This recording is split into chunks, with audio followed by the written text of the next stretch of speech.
Ang lahat, nasa ikalabing-anim na linggo na po tayo ng karaniwang panahon.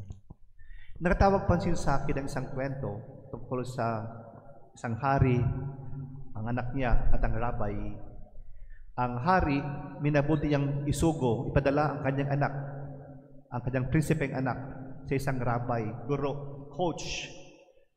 At marahil, sa kanyang pagtungo doon, maraming inaasahan ang prinsipe kasi life lessons ang kanyang dapat matutunan. Iyon ang instruksyon ng hari para sa rabay, turuan ng mga mahalagang bagay tungkol sa buhay ang aking anak na prinsipe upang may baon siya kapag siya na maging kahalili ko sa pangangasiwa ng aking kaharian. At tumungo na nga yung prinsipe. First week, walang nasambit ang rabay, ang teacher, ang guro, ang coach nito. Tahimik, walang sinabi. Nakipamuhay yung prinsipe as usual. Magkasama sa loob ng tahanan o kailang monasteryo. Second week, wala pa rin. At tinatahimik ang lahat ng bagay sa loob ng kanilang tirahan. Third week, wala pa rin. Walang nasambit, walang instruksyon, walang katuruan, tahimik ang buong linggo. Fourth week, at isang buwan ang nakalipas, hindi na makatiis ang prinsipe. Kaya lumapit siya sa rabay at sabi niya, "Mahal kong rabay, mahal kong guro, ako po'y ipinadala ng aking ama dito upang matuto sa iyo tungkol sa buhay. Pero nakalipas na ang isang buwan, walang nangyari, walang nasambit, walang salita. Tahimik tayong dalawa, buong maghapon, buong linggo, at buong buwan na ngayon. Naiinip na po ako. Mahal na rabay, ano ba talaga ang ituturo mo sa akin? Gusto ko nang marinig ang mga salitang magbumula sa iyo. Gusto ko nang matuto dahil ba inaasahan ako. Sa simula ng aking pagtungo dito, I was expecting many things. And yet, you were silent all the time." Sabi ng rabay, "Mahal kong prinsipe, kung di mo kayang pahalagahan ang aking katahimikan, nakakatiyak ako, hindi mo rin kayang pahalagahan. Kung di mo kayang pahalagahan ang aking katahimikan itong daang na linggo, nakakatiyak ako na hindi mo rin kayang pahalagaan ang aking mga salita.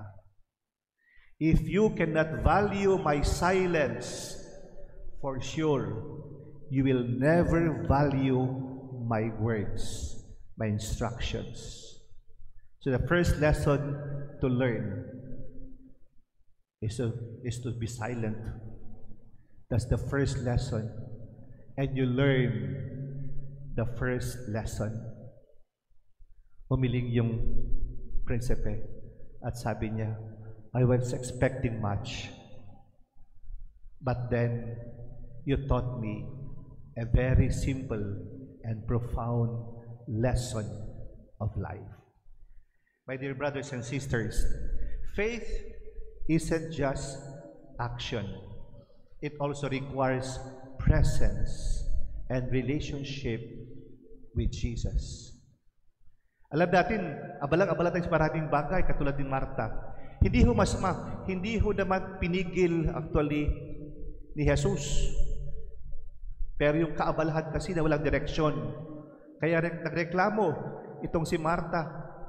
Kaya nagpapatulong siya sa kanyang kapatid, "Panginoon, sabihan mo naman, tulungan niya ako." Pero what is needed at that moment is more important than any other things. Alam natin ang background nito, si Jesus dumaan sa bahay ni Marta at Maria, bahay nila Lazaro, kanyang kapatid na namatay, na muling binuhay ni Jesus. Marahil, papunta na si Jesus sa Jerusalem.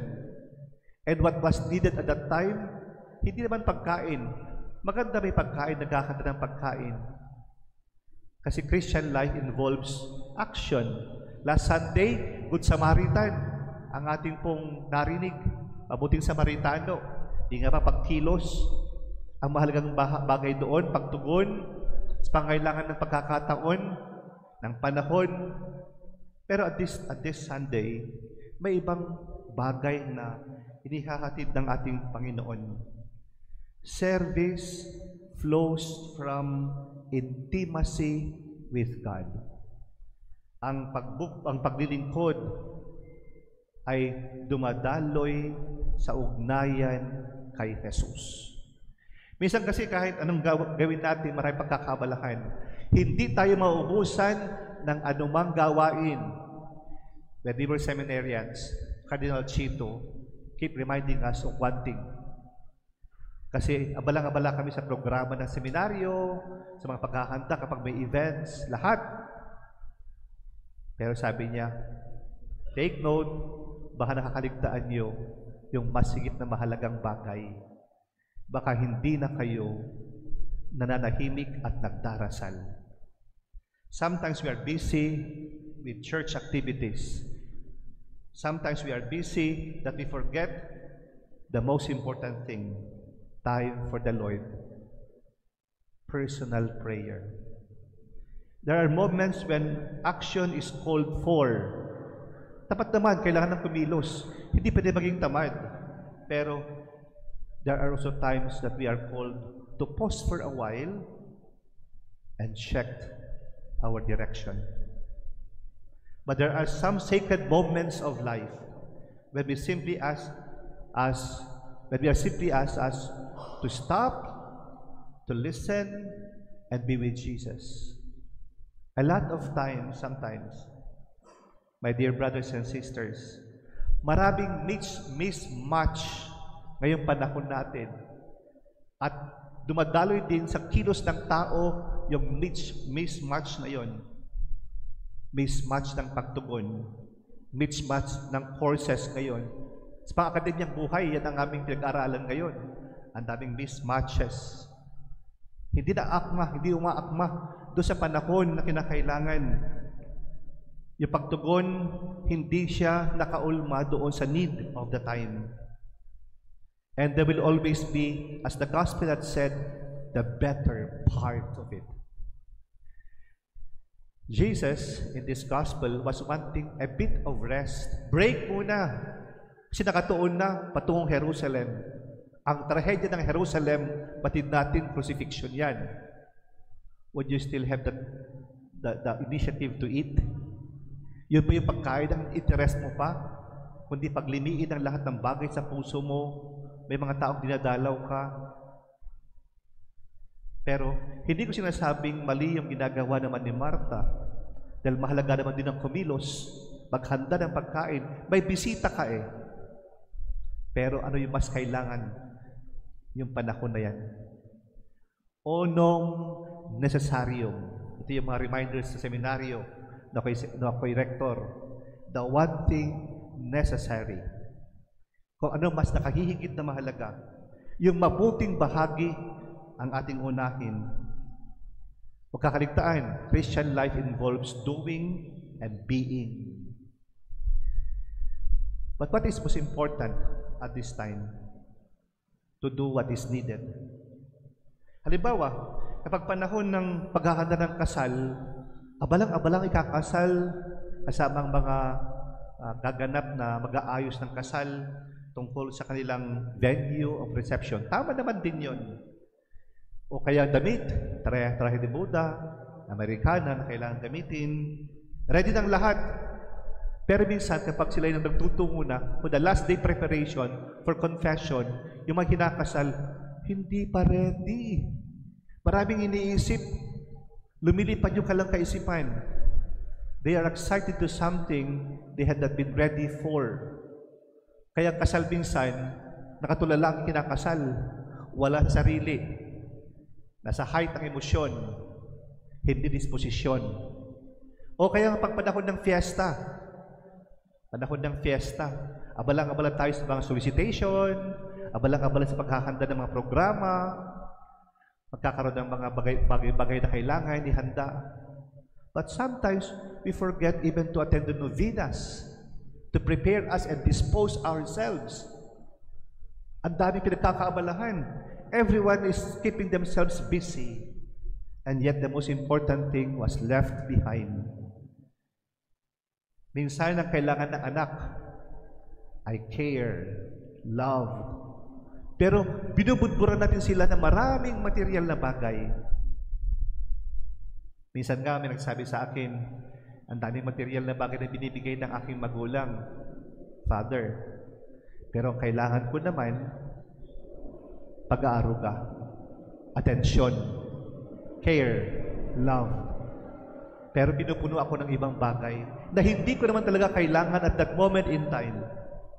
Kaya napapariwar ang maraming mga bata ngayon kasi wala ng panahon. Merong siyang ipinagkakaloob ng mga bagay na substitutes para tabunan ang totoong pangangailangan at that moment in time. We can name many things about these images I was pointing, but make sure we always have a choice to choose the better part. 3 things to note, just to steer us for our reflections this Sunday. First, set your priorities. Check the order of priorities in your life. A balance will make a difference, but always choose the better part. Second, keep your focus to what is necessary at the moment. Onum necessarium, the one thing necessary. And third, respond attentively and accordingly. What is the call of the moment will matter so much on account of our actions. Ulitin ko, Christian life requires both Martha and Mary in our lives. It's a blending, and what is required is balance of it, doing and being.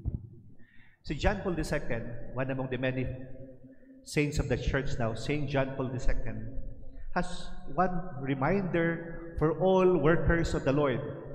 And he said one thing I noted. He said, do not be engrossed or focus too much on the work of the Lord, that you forget the Lord of the work. Kaya pag panahon ng retreat, nung nasa seminaryo pa ako, get rid of your notebooks. No one will go to the study hall. Focus. Visit the chapel. Visit the oratory. Dispose yourself. Go around. And take note, prayer is essential. Talk with your God. That is most essential. But when it's time for ground working, house cleaning, do the work. And keep the balance of it. My dear sisters and brothers in Christ, life is about ordered priorities. Check a certain balance and check to choose the better part. Amen.